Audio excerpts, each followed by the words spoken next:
I am thrilled today to bring you my guest, Michael Spicher. Michael is a philosopher, a consultant, and a philosophical coach specializing in aesthetics, the study of beauty, perception, and meaning. He helps leaders and organizations integrate aesthetic thinking into culture, strategy, and space, turning beauty into a force of clarity, creativity, and connection.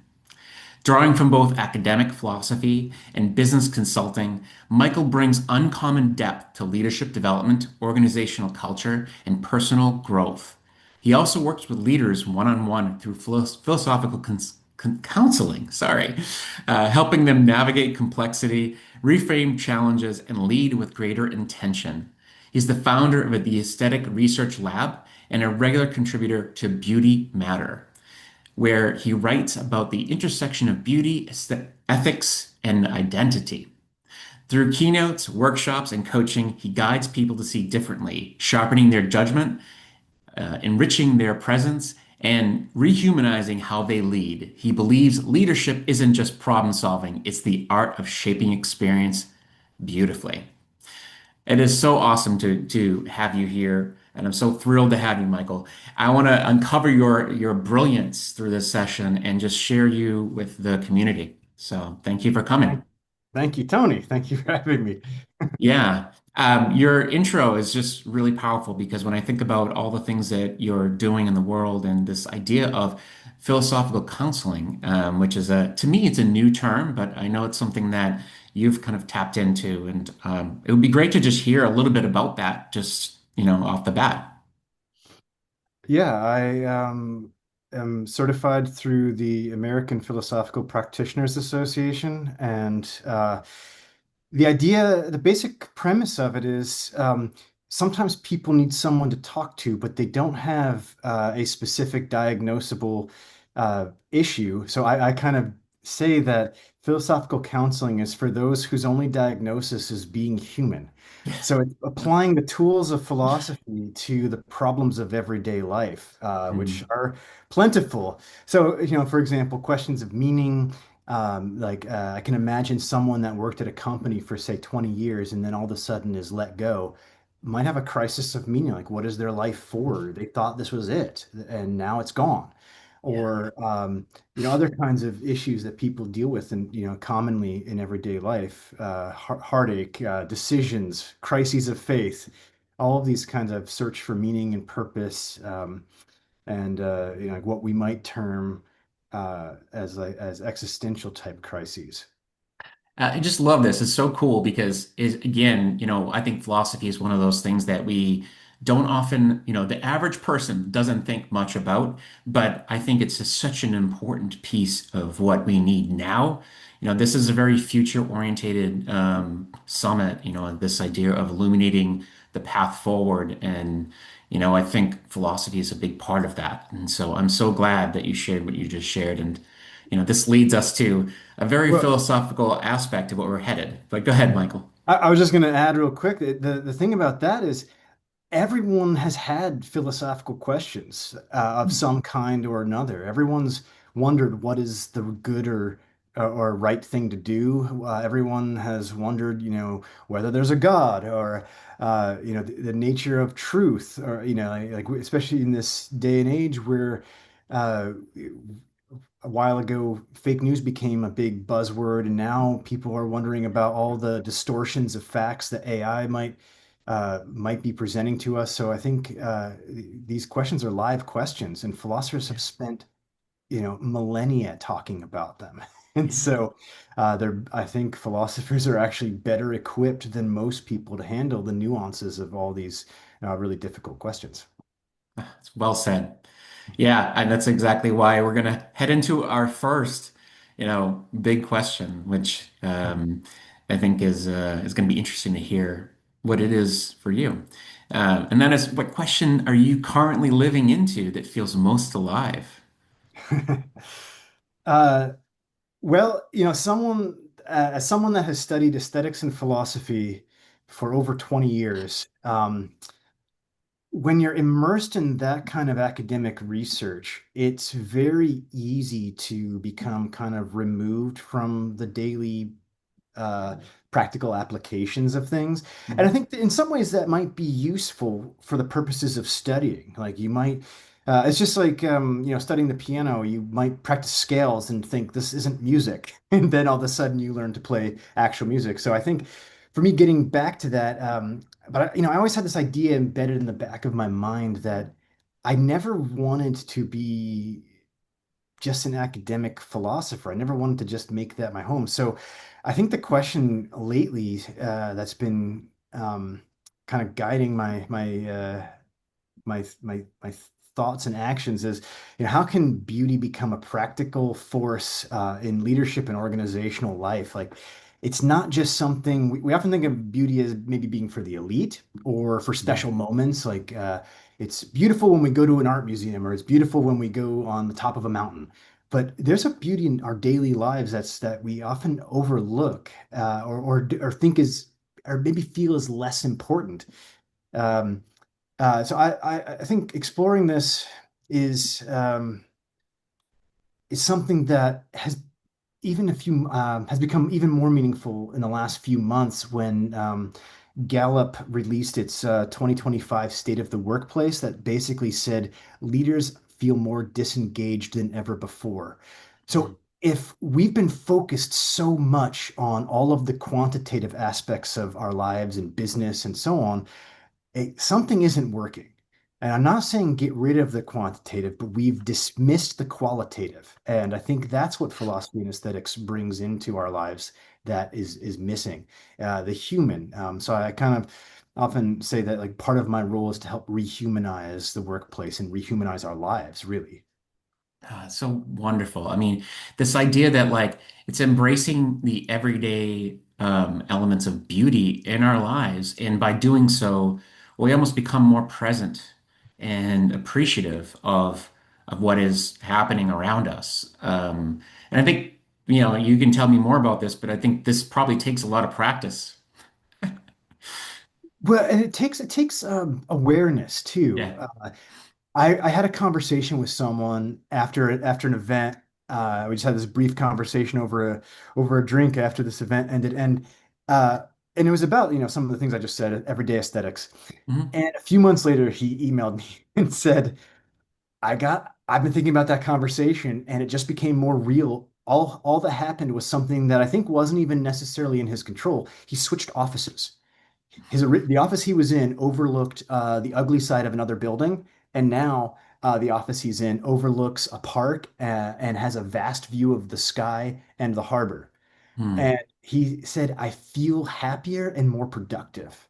Uh, Hmm. and so I think what happens is aesthetics becomes something like breathing or drinking water, where it's not. Imagine throughout the day, if every breath you took, you were like, "This is the most amazing thing ever." We don't think that way, like most of the time we breathe and we're not even conscious of it. But uh, if we ever couldn't breathe, all of a sudden that first breath would feel amazing. Yeah. Um, and so I think that's often how we approach aesthetics is we don't think about all of the little details around us that influence us because we're used to them or something like that. But when we all of a sudden make a huge overhaul and change and significantly change the aesthetics for the better, we start looking around and wondering, why did I wait so long? Like why didn't I embed this, like this kind of thinking earlier? And that's so sometimes I feel like my role is maybe just to remind people of what they already kind of subconsciously know. Hmm. It's a great way of thinking about it. There's a sense of like we forget these things. We forget our humanity, in essence, as we're moving about our day. And little shifts, little perception changes, and even environmental changes can make a big difference in how things happen in our world. Yeah, it's always Maybe it amazing could when even people. be as simple as moving a plant Yeah, into your office and saying, "Oh, that actually changes the way I feel." Yeah. yeah. I was gonna say I'm always amazed when people like go on a vacation and they find something wonderful and and then they come back and like, oh, Oh, that was so great. And like, well, you could have that here if you just Yeah. made some choices. Now, some things, obviously some things are really expensive or so on, and you might spend a little bit more while you're on vacation. So I get that, but some small changes you could still make in your daily lives. And I'm always amazed that people don't kind of make that like connection. Yeah. I love it. Well, I want to jump into another question here. And the next question is, when did you realize that you were wired to think differently? And how did you learn to trust it? We've known each other for a while, so I probably know some of the answers to this, but I'd love to hear your perspective on this. I suspect my parents would say from birth.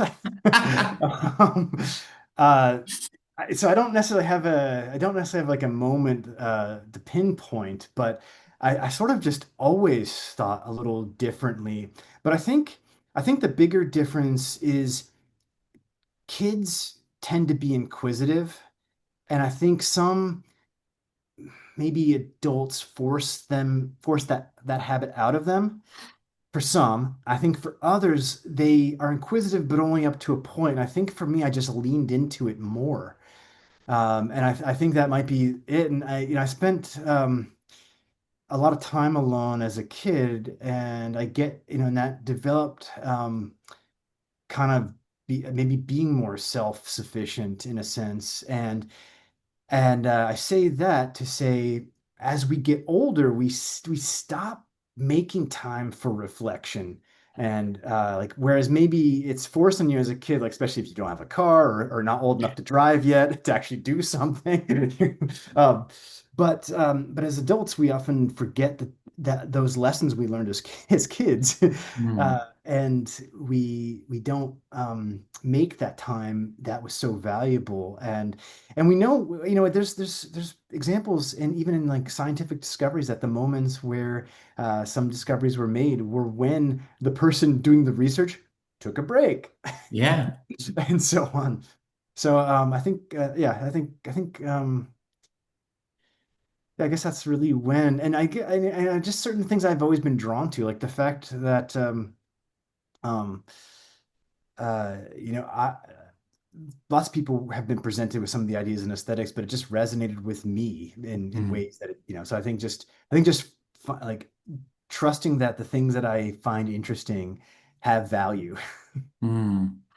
There's something about what you're sharing. It also is an element of like being okay with creating space for boredom, or like not to say, being, that you were bored, but like having space to explore and allow things to just, to take shape. Problem nowadays, we seem to fill our void with activities or just scrolling or doing things. And I think the challenge is we need to create more space for, reflection, things that can allow us to go deeper into ourselves. Yeah, we there's a concept that philosophers have used that goes all the way back to Aristotle, simply a word that we're all familiar with, leisure. But for them, it was an activity, not the cessation of activity. Like we think of leisure now, like sitting in front of the television watching, a game or something, or but for them, leisure was an activity. It's where culture came from. And in fact, there's a book, a short book by a philosopher named Joseph Pieper called Leisure, the Basis of Culture. And I think it's one of the things that is missing from our current culture is that people don't make time for leisure in this more substantial sense. Hmm. I love that. It's really interesting. I mean, because and there's starting to be a lot more books coming out that are tapping into how do we get more play, more joy, and find ways to lean into this. So I think it's great to hear you saying that. All right. Well, we got another question. What part of yourself or your work have you had to reclaim to show up more fully in your work? Well, I sort of alluded to it previously, but I think it's that when you are embedded in a graduate program, you are so focused on just completing the various tasks to get to the end of it, especially, PhDs tend to be very long, like years often or more sometimes.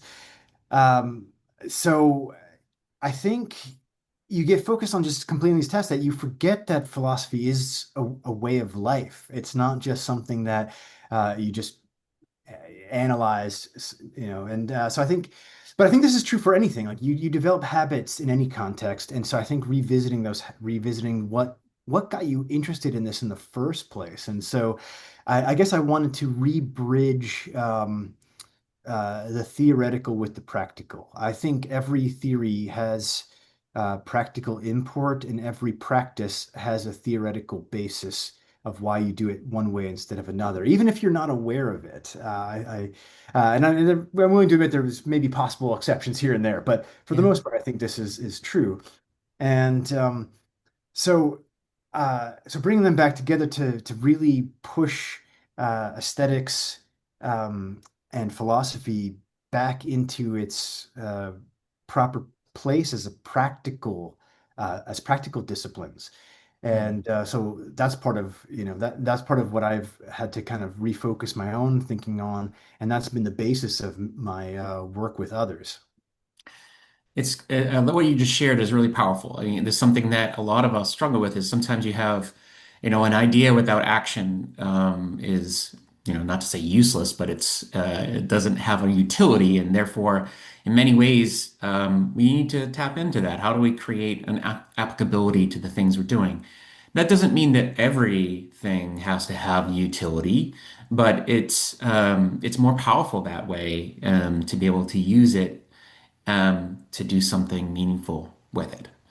Yeah, and as a philosopher, I'm very comfortable with the uncertainty of some of our ideas and getting lost in sometimes abstract thought. And I think there's still value in that too, but I think if it never leads to any kind of practical implications or action, then I think there is something missing. Yeah, Hmm. and again, there may be some exceptions where there maybe the nature of the idea is that it's just abstract, and there still could be value in that.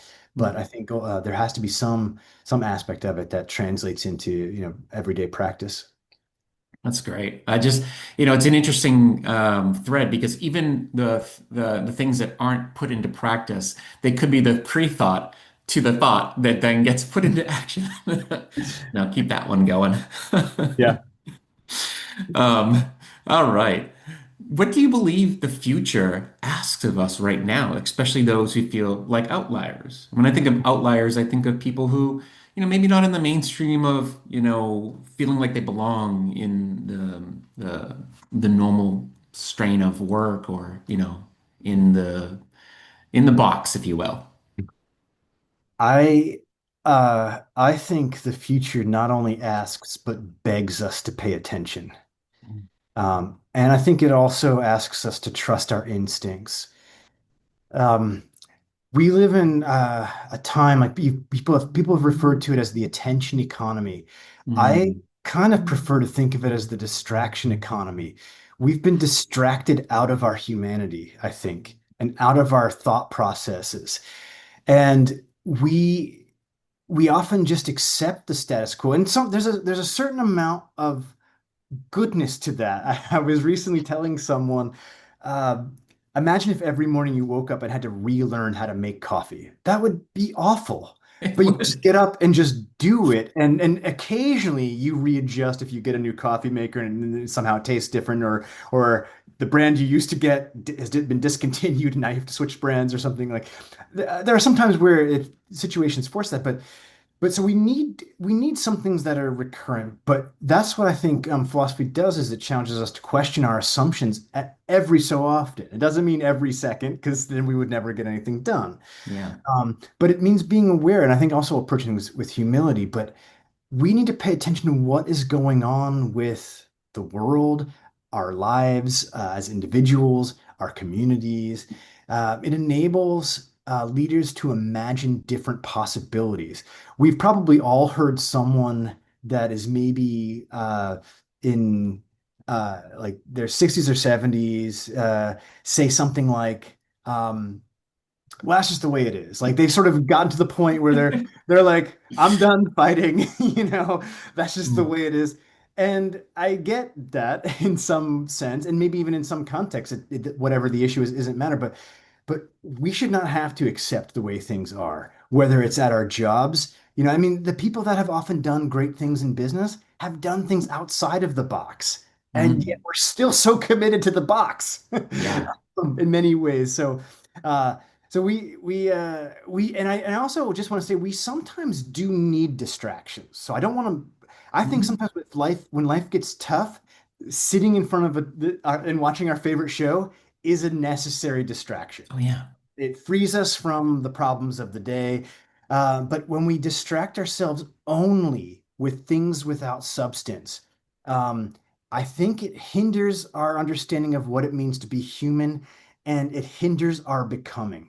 And so I Mm, think we need moments of reflection and deep understanding of ourselves and of the world around us. And I do think this is one thing where philosophy, but even more specifically, aesthetics can help because I think it helps us navigate our lives for the future. It helps jolt us out of our normal habits of thinking.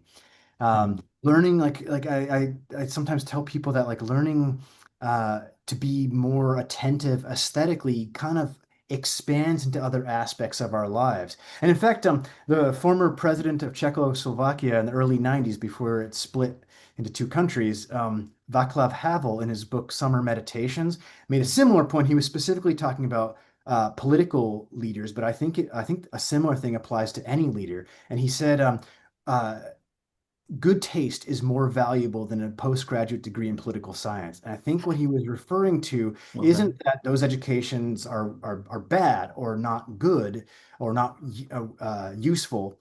I think he was just saying that you need to train your instincts instead of relying on this other kinds of knowledge and by developing your person. So if you just rely on, oh, they say to be a leader requires these five things, I'll just sort of work on those, but you don't internalize virtues and character and Yeah. habits of thinking and good taste and other things, then I think it doesn't really develop you as a person. It just sort of gets you to complete some tasks, and you're no better than reducing your employees to mere skill sets. Then you're just reducing yourself to a skill set. And what I take away from that is that this is exactly why we need the human element of leaders, because otherwise we could have robots as leaders. Because everything you described is are things that instincts really comes from trial and error and Yeah. getting out there and experiencing and developing elements of seeing what works and what doesn't, and then realizing that we start to internalize a lot of this. And a robot can do a lot of the things of like, okay, well, I read the playbook. Now I knew that I follow the playbook. And that is not what humans should be doing. Yeah.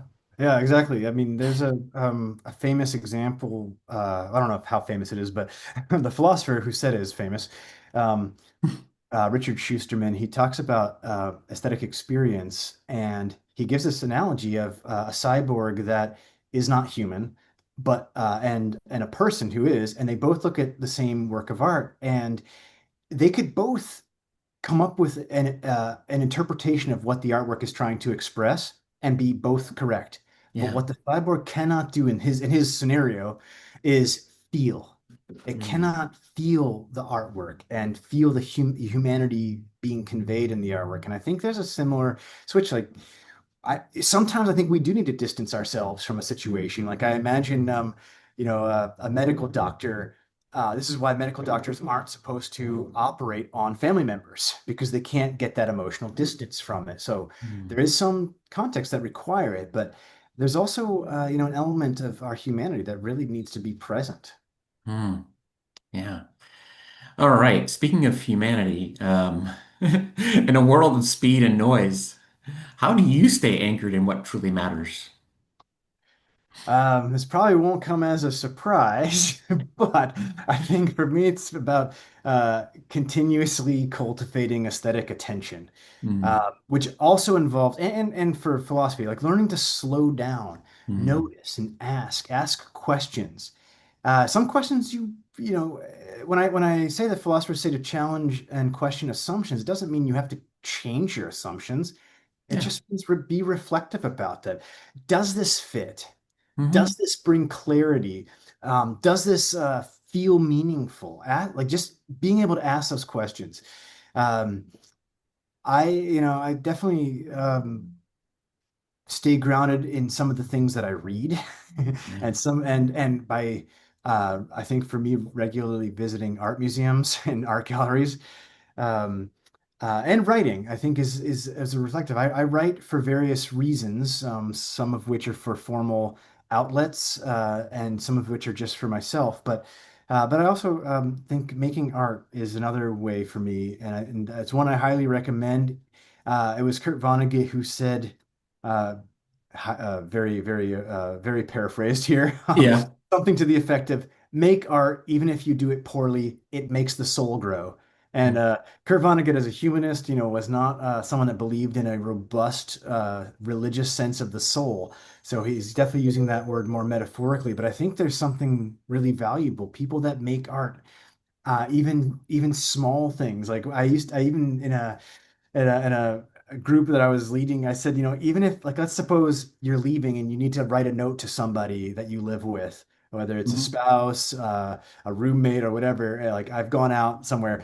Why not just make turn into a simple poem, Yeah. something that has like a little bit of life to it. Uh, Not, I mean, you don't have to do it all the time, of course. Sometimes you just want to get, yeah, you have to get out of the house quickly or something. You're running late and you just need to write a quick note. But sometimes you can take the time or draw like a little stick figure picture, like Yeah. do little things like this that add the human back into mundane tasks. And I think doing it in these small ways really does shift your thinking about things. I mean, we think about, I remember reading a philosopher who helped pioneer what's in like academic philosophy called the everyday aesthetics kind of. Uh, I'll call it a movement. I don't know if it's really that's really the best. Yuriko Saito, her book Everyday Aesthetics, she talks about uh, her Japanese heritage and how, like, and the idea of the bento boxes, Hmm. which have a little bit of creativity that ascend. And I think about the way we pack our lunches, we just throw stuff in a bag and run out. Yeah. There's no, and then there's, sometimes that's all you have time for. I get that. But other times, like when you do have more time, like putting um, a little extra into some things like that can really make a huge impact on people. Yeah, you kind of reminding me of like the little notes that like your mother used to maybe put in your lunchbox when you were a kid. Like that's something that shows other people that you took the extra moment to show them they care. But it's also it's not just for the person who receives it, it's also for you. Yeah. It's showing it's an expression of love, but also it's an expression of beauty. And we connect with these things on an emotional level, like whether it's, like if it's something that, like in that example, if it's something that your mom didn't always do, but sometimes, and like those moments were like a nice surprise. And Yeah. we really those moments really do make our lives better. Yeah. And they stay with you, right? I mean, things you always will remember and, they'll enrich your life. Yeah. Wow. We've tapped into a lot here and I'm so grateful for all that you've shared. But I have one last big question for you. If you could leave one spark behind for future generations sitting around their own campfire, what would it be? Probably be that beauty is not a luxury, it's a necessity. Hmm. Um, I could probably say the same thing about philosophy, that it's not just like these things are not just for special moments or the elite, or they're essential things for our humanity. Um, if you want to lead well, learn to see beautifully, learn to pay attention to, aesthetically to what's going on. When leaders notice beauty, um, I think they start noticing people again. Hmm. Um, and that's where clarity, connection, and trust begin. Trust is a big one. I mean, Mm. I just saw a statistic today that someone pointed out to me that 58% of this is in Harvard Business Review, 58% of people trust a stranger more than their boss. And that seems weird.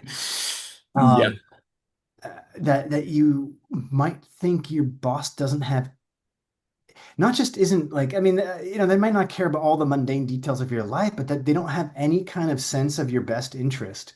Mm. Uh, and I think that's really sad. And I think one way of doing that is bringing aesthetics back into the workplace. It's not the only way, but I think it's one Yeah. key way, and it's one often overlooked way.